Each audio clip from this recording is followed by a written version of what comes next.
There comes a time in every person's life when you realise it's not about doing what you are told, but doing what you know is right for you. Let us take a journey of learning and discovery with the world's most successful people who are living the life of their dreams, walking through life using their inner wisdom and being of service to others. Forget exams, grades and test scores. What is your purpose? As we let go of what we think should be and learn from our elders to gain knowledge, inspiration and a true sense of who we are. What are your dreams? Does your life have meaning? Are you living a life of significance? Let's talk with today's guest. Hello and welcome. My name is Mark Taylor as we spend some more time together on the Learning on Fire podcast. Today I'm talking to Jesse Lozano. Thanks for joining me, Jesse, and let's explore the journey of who you are. Yeah, great. No, I appreciate being here. Can we start with a little bit of background? And the people will hear from the accent, you're not from the UK, you must be over in America, and a little sort of idea of exactly what it is that you're doing in your current lifestyle. So I was born in South Africa, lived there for a little while, and then moved over to Texas. My dad is Texan, my mom's Scottish, so I've got a bit of both worlds there. I lived out in the UK from 2000 though, and lived in London for quite a while, which is where I started pitop with my co-founder. But we have offices in Austin, Texas, and in China, and so I'm out here in Austin, Texas, quite a bit these days. So the accent, it's here, there, and everywhere. But the more time I spend in Texas, the more Texan it gets. Absolutely. And for those people listening who also listen to the other podcasts on the network, I did an interview with Stuart Swan on the National Association for Primary Education podcast, which came out during this week, and he was chatting about pitop from the standpoint of sort of learning creator and that kind of physical learning that's going on. So you said that you're obviously the co-founder. So how did that idea come about, and exactly what was your sort of inspiration for it? Yeah, so I suppose the inspiration for it was when I met my co-founder Ryan. He was talking about Ryan was has a master's in engineering from Oxford University, and he was over the course of that master's he was interacting with a whole array of different learning materials, and one of the things that he was messing around with was the Raspberry Pi. And in my background, I did politics at university, and then I did law, and then I graduated into the economic recession, and nobody wanted to hire a lawyer. So I ended up learning to build websites, and I sort of went down that path of self-taught full stack developer. I got to talking to Ryan, and he was like, "Yeah, I'm doing this project with the Raspberry Pi, and you can, and I was like, that's really cool.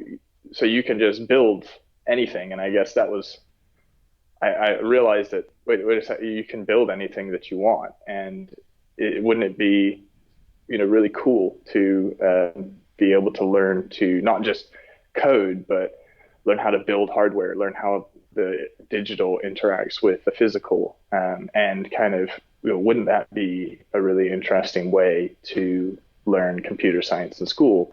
And so we set about trying to think of, well, what's the best way that we can utilize, technology to put physical computing, coding, design thinking into schools so that kids are actually learning to build real things and having fun whilst they're doing it. Because basically when I went to school, computer science for me was just, here's a computer, learn to touch type, and this is a thing called Excel spreadsheets. And if you become an accountant, you might need to use it. So let's learn how to use this specific piece of software. There was this huge gap, and it was in terms of, hey, like, you could actually build anything if you learn computer science at school. If you go to university to do a STEM-based degree, mobile phones, they're not made by aliens. They're made by people like me and you. And, it can be a really interesting and fulfilling, work that you do. And that was kind of, it was like, why isn't computer science awesome, basically? And And that's what really fueled us in the beginning, was just trying to create a new platform that made it, straightforward for teachers and students to build solutions to problems that they had in their local areas, using computer science and technology. And how did you find that in terms of getting it into schools and like you said, the sort of the way the curriculum is set up in certain areas, certainly in computer science? Is it something that people really loved the idea of but weren't sure how they could fit it in, or were you able to show all those obvious benefits and then they sort of jumped on the chance? Yeah, so I kind of I'll start off with a joke that I tell everybody. It's like the great thing about computer science is it's the same here as it is in the UK, as it is in China, as it is in India, as it is in Russia. Like it's a universal kind of skill, right? So every curriculum in the world may be slightly different, or actually, the case is most countries don't have a computer science curriculum. It's still not mandatory. And even in places where it is mandatory, like in the UK, it's really a framework that's mandatory, and teachers can fulfill on that curriculum framework in any way that they see fit. So it's still very much down to the individual teachers, how they're going to actually impart this knowledge on students. So with pitop in the beginning, it was really about, hey, wouldn't it be really cool if you could do all of this maker-based stuff in your classroom, and actually have it feasible. Like, you're not going to spend 30 minutes setting up a classroom to do an hour's worth of work, to then spend another 30 minutes taking it all down. So the original PyTops, the version ones, sort of 5 years ago or 4.5 years ago, it was about that ease and convenience of being able to integrate the physical computing side, the maker side of creation into a classroom. And then as we sort of got into a lot of schools and got a lot of feedback from teachers, the real demand there was for a learning framework, something that would enable teachers to better teach computer science skills, but also how those intertwined with other science skills. So now pitop, you could put it into a geography class, use our weather station project to integrate it into that. You can integrate it into physics, or chemistry, or biology classes, not just computer science. And that's it's just listening to teachers and seeing what kind of framework they actually wanted to work with. And it's an open-ended framework. It's something that it enables teachers to be amazing. It doesn't tell them how to be a teacher, because I think a lot of education technology is trying to become teacher-proof in a way, and really, I think that's the exact opposite of what we should be doing. We should be enabling teachers to be great, and put their kind of individual stamp on learning, and that's where the best learning comes from, is when a teacher can take a framework that's kind of open-ended, but has some great guidelines, and make it something that's truly theirs and special.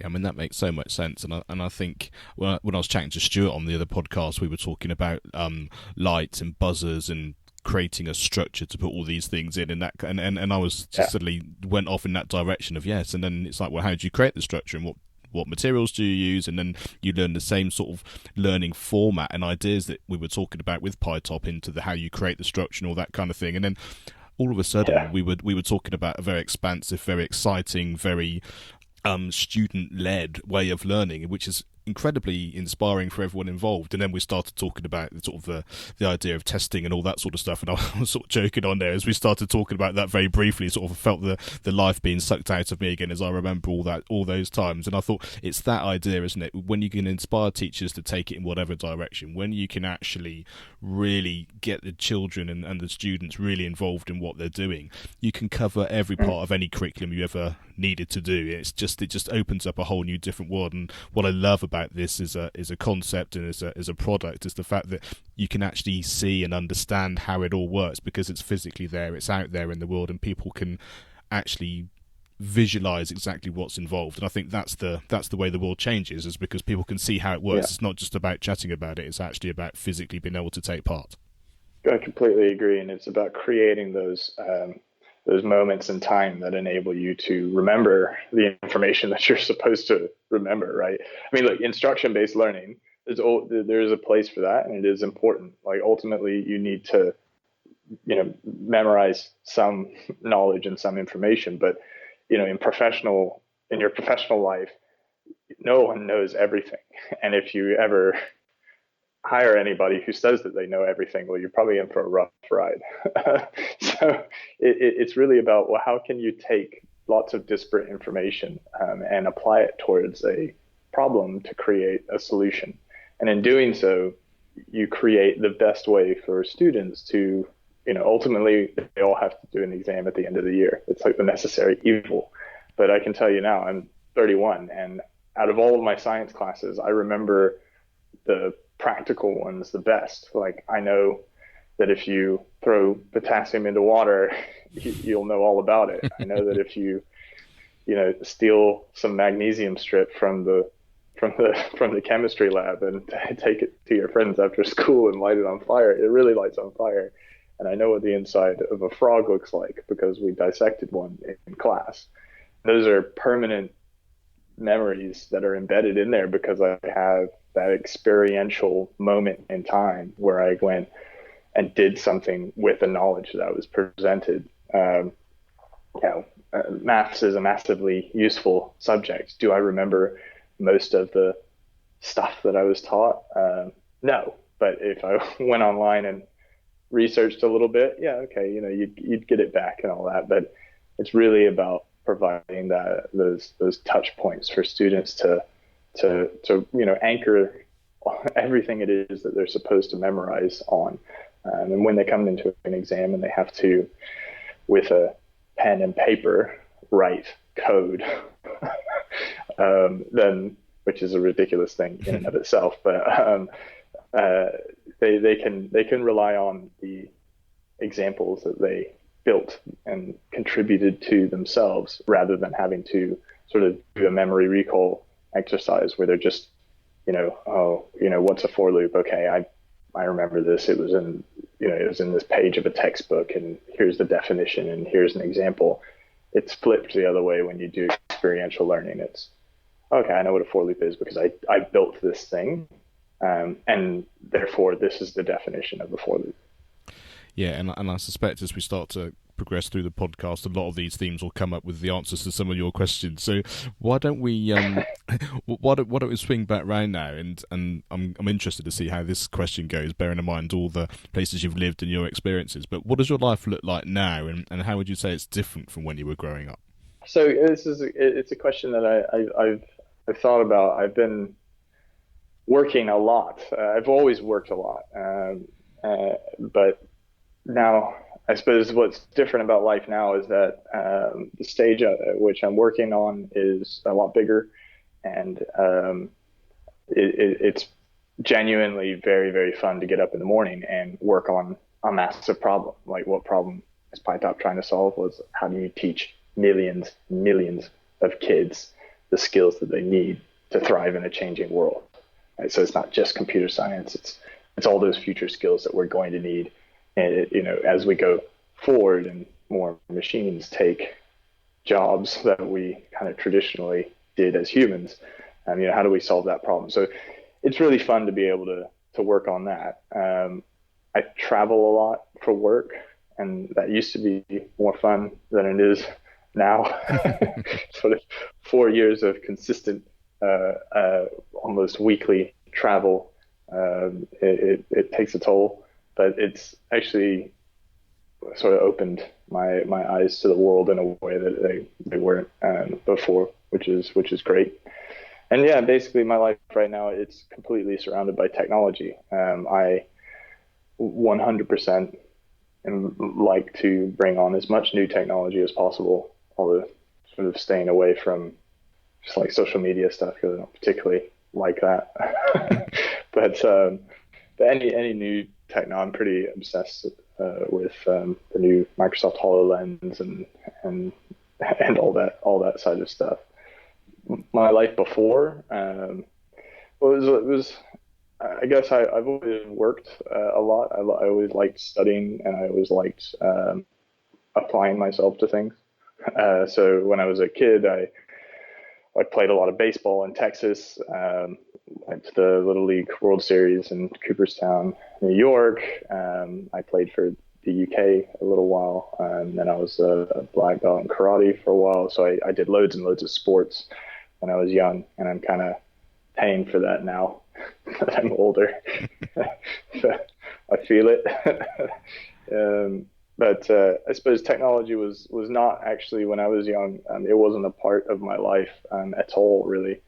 I still remember getting the internet at my house in Texas, and like going on to AOL, and like the first game I ever played online was a Jetsons like game that was kind of like Angry Birds basically, but you were a Jetsons character.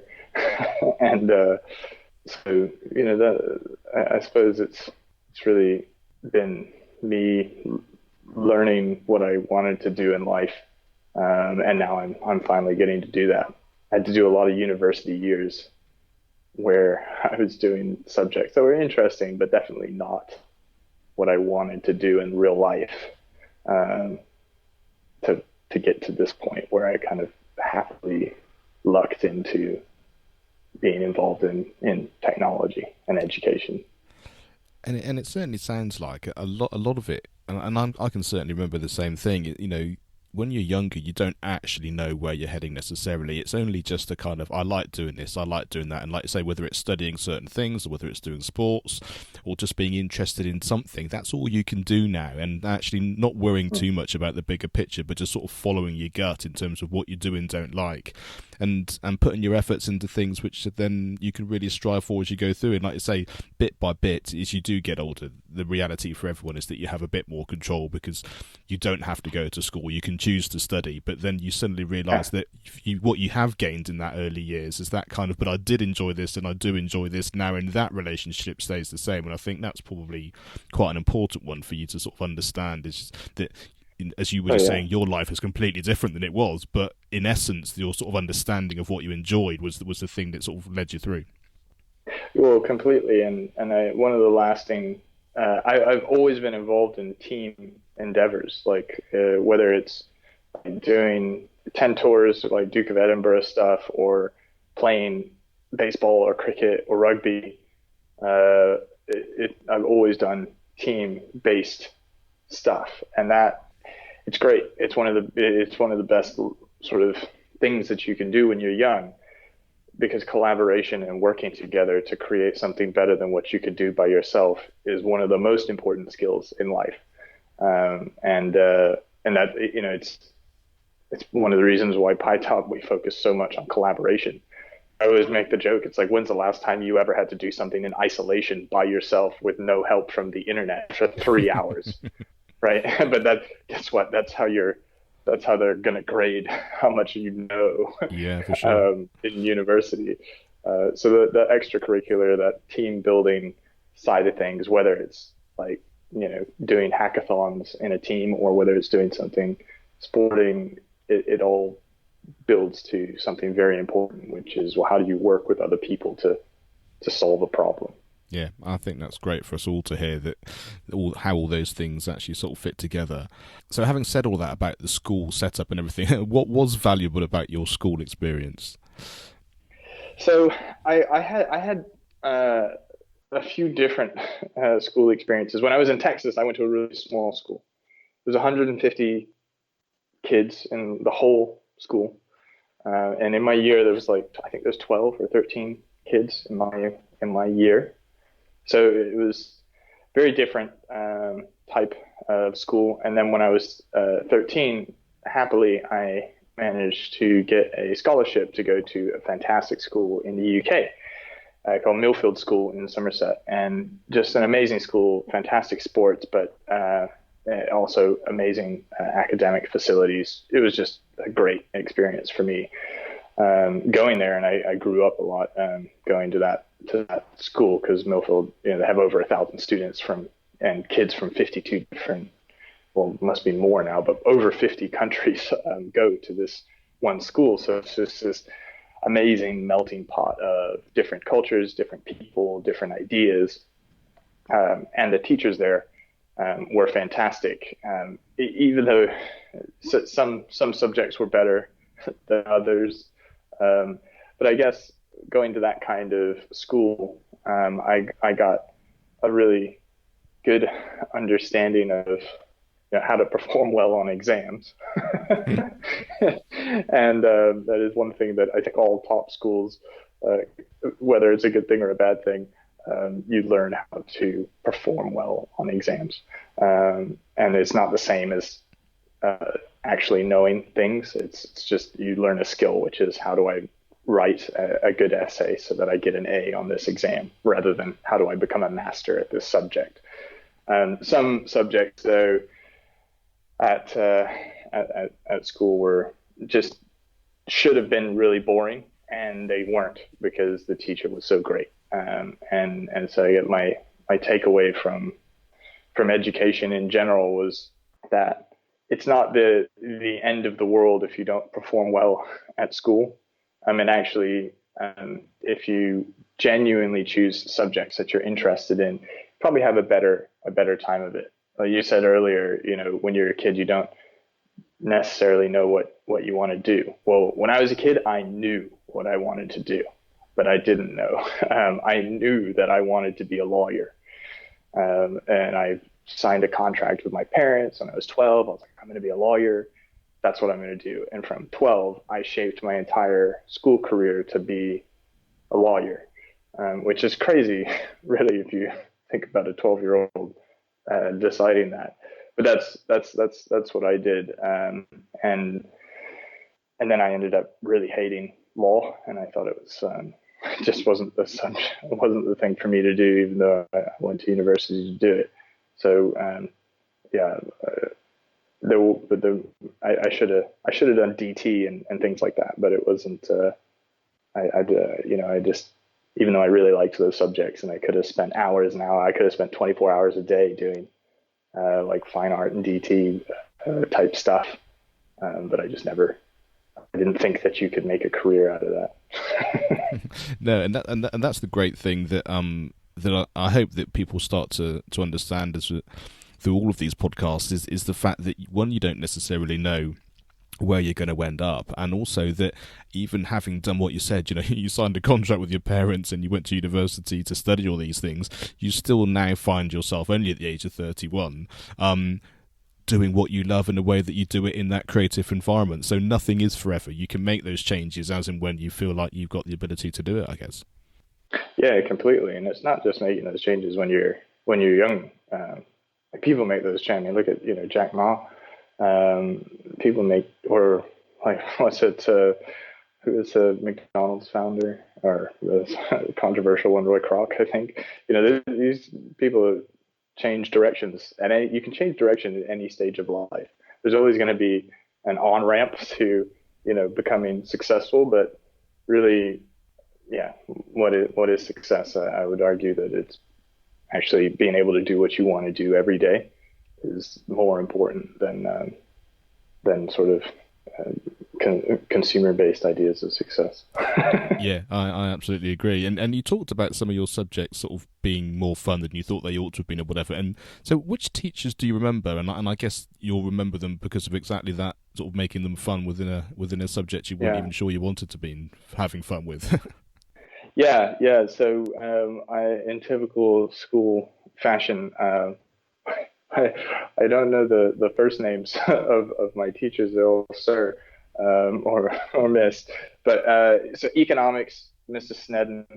I've mentioned him actually a lot. I don't know if he's ever heard anything or seen or read an interview from me. There's no real reason why he would, but he made economics amazingly interesting.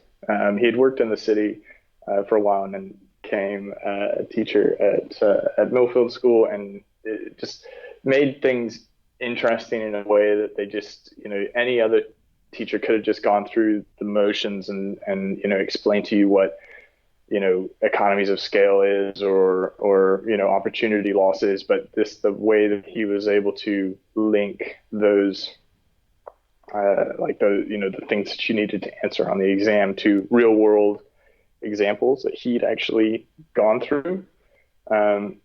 It was really interesting. He was also perhaps somewhat unintentionally very, very funny, and to the point. So great teacher, and made it really fun to learn economics.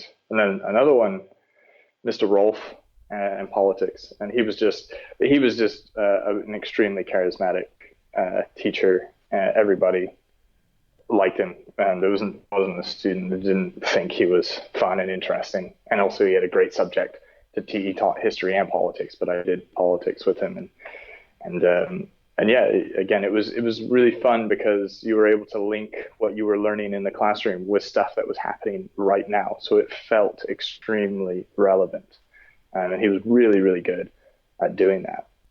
I think sometimes we sort of underestimate the whole personality side, don't you? There are some people in life that you just get on with and you connect with in a way that you can't really understand or put your finger on. And like I say, it might be the being funny about it. It might just be the fact that you appreciate their integrity, or it might be the fact, like you say, if they've got an experience, a world experience, which they can then bring into the classroom as well. I think it becomes a real kind of I don't know, there's kind of a knowledge base there, obviously, which you can't get just by being an academic in whatever you're studying. I think that's come up a few times before, and I can really understand why they make such an impact on everyone. Yeah, I think it's a big part of it is being genuine. As funny as it sounds, that teachers who are genuine with their students can connect with their students in a way that a teacher who wants to just be a teacher, I guess. It's difficult, but I feel what I'm trying to say here is that when you are genuine with your students, you make connections in ways that encourage students to learn the subject because they feel like they're being taught as maybe not necessarily as a peer, but as a better standing than just someone who's being given information and told to memorize it. You know what I mean? I think that's absolutely true, because I mean, at the end of the day, we all want people to be interested in us, and we're our most important person, and so if there's someone who's actually we feel is truly talking to us in a way that's important for us to learn or for us to understand what's going on, I think that connection is I think that's the sort of thing you're talking about there, in terms of it's not just about I'm learning these facts, it's about that you're actually teaching me. And I guess maybe that's the difference between real teaching and just being a student teacher kind of relationship. Yeah. So who did you admire when you were young, and what was it about that person that had such an impact? Yeah, it's a good question. There were a few people, but if I had to boil it down into one person, it'd be Pete Rose. So baseball players will know who I'm talking about. Pete Rose, nicknamed Mr. Hustle, was a really prolific baseball player, known for running everywhere on the pitch. So hence the nickname, like Mr. Hustle.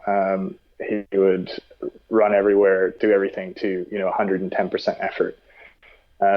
So when I was playing a lot of baseball when I was a kid, that was the person that I wanted to emulate. And so when I was on the pitch, I would run everywhere. I would always be listening, and I would always do everything the coach told me to do, at 110% effort, and it did me really well. It's funny to think that it's not necessarily, when you're going out to do something, if you decide to put all of your effort into it, and you actually do put all of your effort into it all the time, then you get a much better result than if you're just there to be there. Yeah, absolutely. Well, it's interesting. We were at the dinner table with my kids and that yesterday, and we were talking about schools and exams and what you need to do, and the added work that's often put on children these days when they're studying for exams and all that kind of thing. And it's something that I remember from reading The Slight Edge is that sense that if you just turn up regularly, you put 100% in, and you just focus on doing what you're supposed to do, or what you perceive you need to do by the mentors or the people around you that are supporting you as you're learning, actually you get a long way into just achieving everything that you need to, because the majority of people, either they don't do it at all, or they certainly don't put 100% in, or they don't just commit to what's around them. And that can make the difference between success and failure in lots of ways. And there's no magic pill even. We can talk about talent and all those sorts of things, but actually just showing up at 100%, doing what you know is around you, actually is a massive part of that. Yeah, I think you're very, very, very correct there. It's when you think about the world, because it's hard to imagine how many people there are in the world, right? It's actually hard to visualize. So, in the US or the UK, you're like, okay, well, I know that I'm one of millions in this country. And then when you boil it down into, let's say, what do you want to be? A lawyer or a doctor, or maybe you want to be an entrepreneur, or you want to be a developer. Well, there's inherently going to be millions, at least hundreds of thousands of people who also want to do what you want to do. And so the base level at which you have to perform in order to actually achieve what you want to achieve is to try 100% of the time when you're actually trying to achieve a goal. Because if you're not trying your hardest, then how can you expect to outperform the hundreds of thousands of people who also want to do what you do, or will also want to do what you're doing, and they are trying 100% of the time.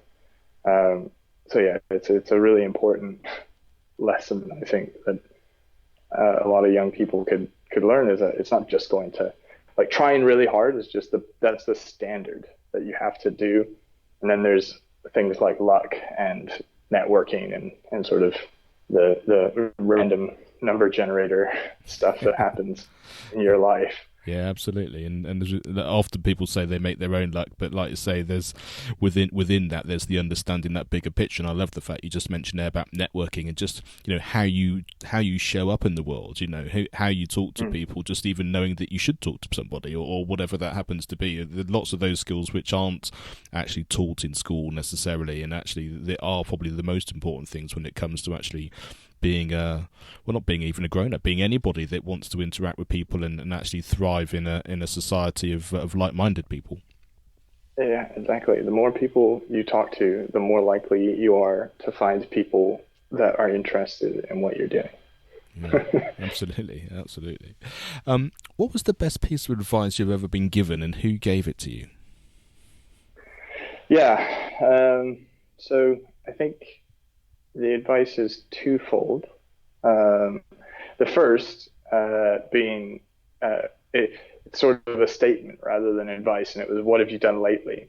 And that's a piece of advice that I got from my dad. And because when you're trying to do great things and when you're trying to do anything or achieve something or solve a problem, there's a temptation to, get a little bit of success or feel a little bit of accomplishment, and then you sort of lay back on that accomplishment and you feel good about it. And you're like, yeah. But then the world keeps going and it really starts to become a case of, well, that's great that you did that, but what have you done lately? And so really, I guess the advice cascades into the next piece, which is that you don't deserve, like, no one deserves anything, and you have to go out there and win it. And that was a piece of advice I got actually from our chairman, Eric Wilkinson at Pitop, because when you're trying really hard, right, and you think that you've done great stuff lately, it can become frustrating when you feel like, you want the company to be bigger, you want something in your personal life to happen, or you want to get something done, and you become frustrated because it hasn't, you haven't done what you wanted to do, or something hasn't happened the way that you want it to happen. And then you have to realize that actually there's no such thing as deserving anything actually. When you get it, then by virtue of you having it, you've now deserved it, right? But you can't get frustrated at the fact that you don't have it. You should just keep working to go and get it. And that's the best advice that I've gotten, and working the way that I have done, it's helped a lot to consistently put in effort all the time, because then you kind of become okay with the fact that it's a long process. Trying to achieve something really big is a very long process, and it's not just going to happen overnight. And I think actually understanding that whole journey part of it's important, isn't it? And it's also breaking it down into bits, because along that journey and whatever it is that you're trying to create or succeed or learn, there are wins. It's that the first time this happened or that happened or we've achieved this, and I guess that's where the kind of what have you done lately? Well, that's great, and you can rest on your laurels there for a little bit. But if you want it to then be the same but bigger or better in the future, then it's putting that continual effort in, and I can really understand how that works. Yeah, and just not having an appreciation of time as well. I remember I used to think in the early days of pitop. I mean, I've grown a lot over the last 5 years in terms of my thinking, but in the early days of pitop, we used a team communication tool called Slack, and it's great, and I love it. But because you can talk to anyone on your team at any time, share files and all that kind of stuff.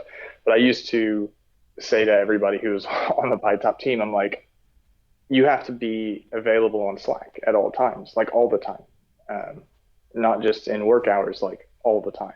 And if I message you on Slack and you don't message me back in 3 minutes, then I'm going to be upset because I've got work to do. And if I message you, it means I need you to answer.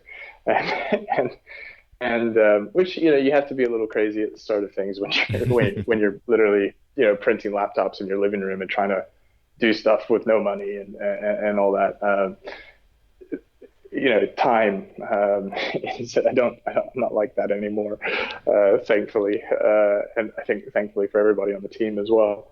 But it's that time expectation. Things always take much longer than you expect them to, and success in general in anything you're trying to do tends to take much longer than you had expected. Absolutely. Enjoying the rest of it around it is key in that scenario, isn't it? Like you say.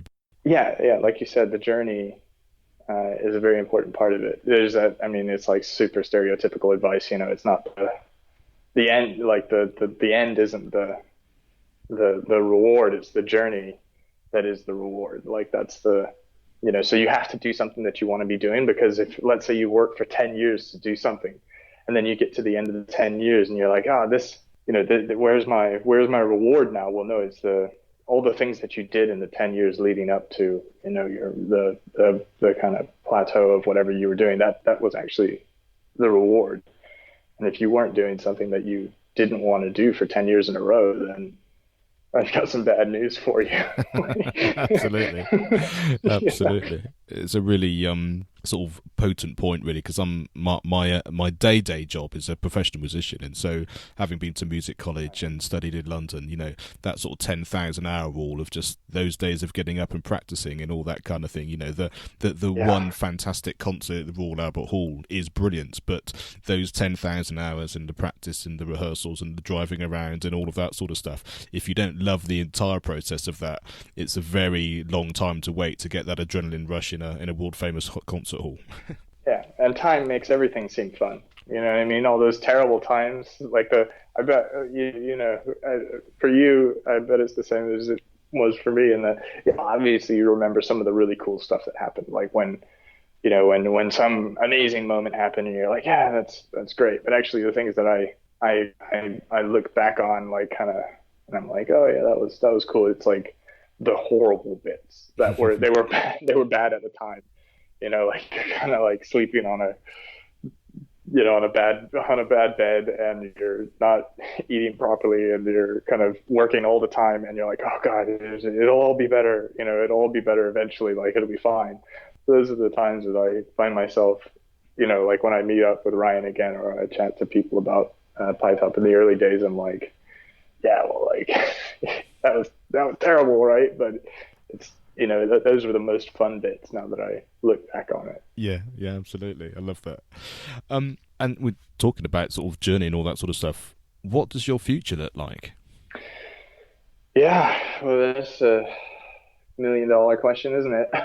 But I guess so. I have a pretty good outlook as to what I'm going to be doing for the next 2 to 3 years. But the future for me is continuing to grow pitop. It's we started out as two guys in a living room, and now we're over more than 80 people in 3 offices across the world, and with hundreds of thousands of students that work on the pitop platform. So that it's really about how can we get that at a much bigger scale, and how. So for me, it's a sort of personal journey of learning more skills on the business of building a business, and hopefully bringing on more great people into the team. I've been very lucky to be able to work with people like Graham Brown Martin or Dr. Bill Rankin or Joe Kelly or Duncan Kenders.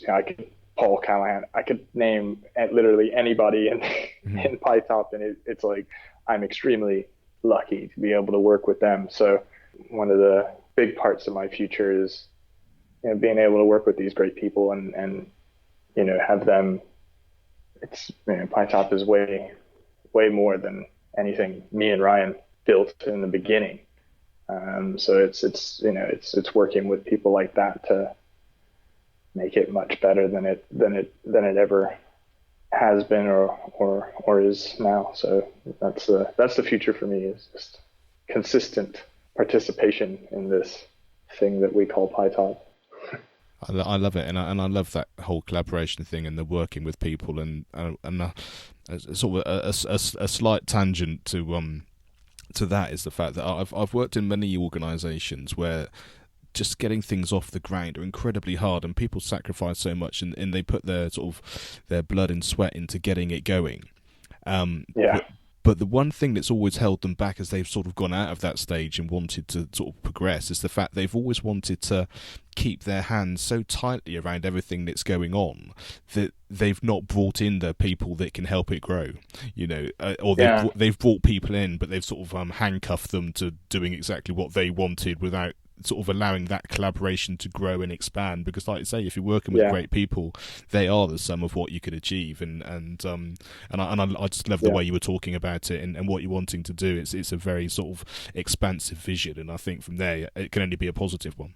Yeah, I mean, that was actually one of the lessons I learned like early on. It was I still remember it. Like I won't name the exact example that taught me this lesson, but so in the beginning, it was me and Ryan. Ryan did hardware stuff. I did everything else. So, and in my mind, like Ryan did the really hard stuff and I did all the easy stuff, but actually it was just, and Ryan in his mind thought that he did all the easy stuff and I did all the hard stuff. It was just, well, I don't know how to do what you can do and you don't know how to do what I can do. So this is how we're divided in terms of the workload. And I think both of us thought what the other person was doing was insane and amazing. I certainly did. And so in the beginning, people talk about wearing a lot of different hats, and I wore so many different hats because I built I built the website, I built the pitop branding, I built the way that we would sell things. I was the salesperson too. I was the SEO guy. I was the software guy to some extent on the platform. So I did so many different things, and then it was like, okay, well, we got it to this stage, and then we launched on Indiegogo and got enough money to hire people, and it was kind of like, all right, I told Ryan, I was like, we're going to use all this money that we've gotten to hire people, and then I'm going to go raise more money so that we can make the first batch of laptops in time. But if we don't hire people, then there's just no way that we're going to be able to make the first batch of pitops in any type of reasonable timeline. And so when I first brought new team members on, it's hard to let go of things that you've been doing and doing well. You can, especially when you're a small company, like really small, a couple people, the reality of having so many different hats on is really that actually it's still doable by one person. But if you want to get to like now, it should be impossible to do all those things. Like marketing in and of itself or sales in and of itself could not be done by a single person, much less trying to do marketing and sales, right? And when I was going through this sort of personal journey of bringing people onto an idea that, really the first idea that I'd had that had wide success, widespread traction, I suppose you could call it, was letting go of those hats and letting other people do stuff. And definitely in the beginning, did the people that we brought on to do specific, like marketing or some sales, did they do it as good as I was doing it in the beginning? No. And I really remember seeing some things and I was like, like I could have done that better. But at the same time, I was like, there's just not enough time in the day to do all of this stuff, and they'll get better. Like this is, and I had to remember, remember what you were like when you first tried this. And so of course they're not going to be as good as you are when you've been doing something for like a whole year. But really quickly, like it just took like a matter of a month or two, those people will get up to speed, and then they won't just be as good as you were at it. They'll be better than you were at it, because that's all they're doing that one task all the time, and they really care about that. And then, you go to where we are now, and I'm like, man, I'm so lucky to be with these people, because they're doing things that I could never do, or they think of things that I never would have thought of. And actually it frees me up to do, what I'm sort of uniquely good at, which is the business of building pitop, the business. And that you have to trust other people, and you have to, otherwise you're never going to get bigger than like two guys in a living room.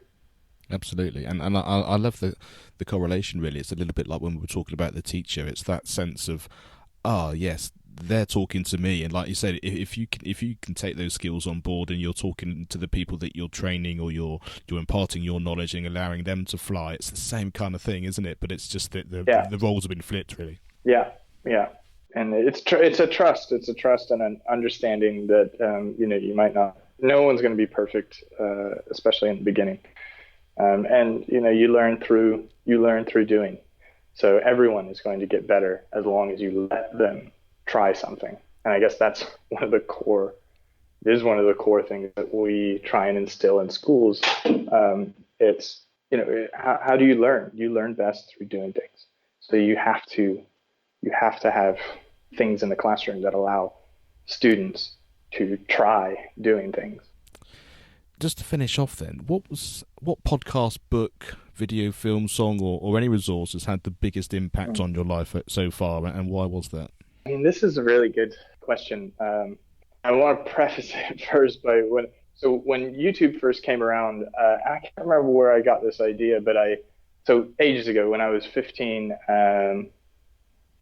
I decided that I was going to watch a documentary every day. For my whole life, and I've done that. It's gotten way easier with the proliferation of content on YouTube, and like PBS has just an unbelievable amount of sort of 6 to 10 minute documentaries that you can just consume on a massive scale. You can binge watch like the entirety of what's happened in the world, basically. So I've watched a lot of documentaries, and I've read a lot of, I've done at least one thing every day for basically 16 years in a row, which is a lot. But the one that I enjoyed the most, that still sticks to me today, is actually the biography of Cornelius Vanderbilt. And basically he was at one point the wealthiest American. I think probably one of the wealthiest people to ever live. He owned one of every $12 in the United States. And so when people talk about how wealthy Jeff Bezos is and stuff nowadays, it's like, yeah, like Um, if you really want to look at somebody who was so successful that they basically almost owned 10% of American wealth, well, this guy Cornelius Vanderbilt, where did he come from? He was like the son of basically normal people in New York, like poor people, and he started off his life his business life when he was 15, ferrying people on a little sailboat across, to Manhattan, and that he got enough money to start. He built this massive steamboat empire, which is pretty cool because people don't realize, but basically they just used to race each other in steamboats to see who could get to places quick enough. And there's this whole scandal about how steamboats were blowing up because like steamboat captains were like just pushing these things to the nth degree. And anyway, he ended up sort of winning that race, as it were, over a number of years. And then all of a sudden, trains became the big thing. So steamboats were basically rendered obsolete by trains, right? So then he created the biggest railroad empire and built Grand Central Station in New York. And basically, he was just this amazing individual who, even back, I think he lived to like 86 years old, and he crashed a train because he was racing it. He used to race horses, carriage racing. And I think he was like 82 or something like that. He was still racing horses and crashed and basically broke all the bones in his body. But, he sort of walked it off, So I don't know I highly recommend the book. The Vanderbilts to this day are still a really big family, and it's just the enduring sort of impact that he's had on the world that I find it's just something you only see in like one person in a generation type thing, especially back then. I just thought it's a great book, a great story, and a really interesting part of history. Yeah, it's amazing. And we'll have links on the show notes to all these things. So if you go to educationonfire.com and in the search bar, just put Jesse, it'll pop up and we'll have links to all those things there. So it's been fascinating. I've really enjoyed chatting to you. Yeah, it's been fun. What's the best way for people to find out more about you? If you want to find out more about me, Pitop is the only thing I've ever done. So go to pitop.com. It's just pi-top.com. And you can read about all the stuff that we do there. I highly, highly, highly recommend our blog. Andrew is an amazing content creator around the stories and the blog articles that we write.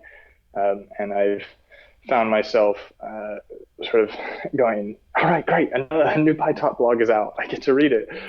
So I highly recommend that if you want to sort of know what we're up to and what we're thinking in a wider sense. That's fantastic. You can't get any better recommendation than someone who created a company being excited about what they're going to learn from what's going on from their blog. I mean, that's just fantastic. And I'm definitely going to be checking it out as soon as we finish up. Yeah. Well, thank you, Jesse, for sharing your wisdom and allowing us to learn from your experiences. Well, I really appreciate it. I had a great time chatting. And I will. I look forward to putting up the podcast on our Slack and being like, hey guys, fantastic, listen to this. Yeah. Lovely. Thank you so much, Jesse. I appreciate it. Thanks. Thanks for listening to the Learning on Fire podcast. For more information, please visit educationonfire.com and follow the links from the homepage.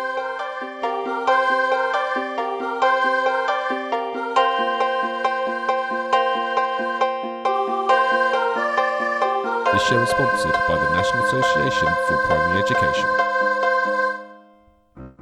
Education is not the filling of a pail, but the lighting of a fire.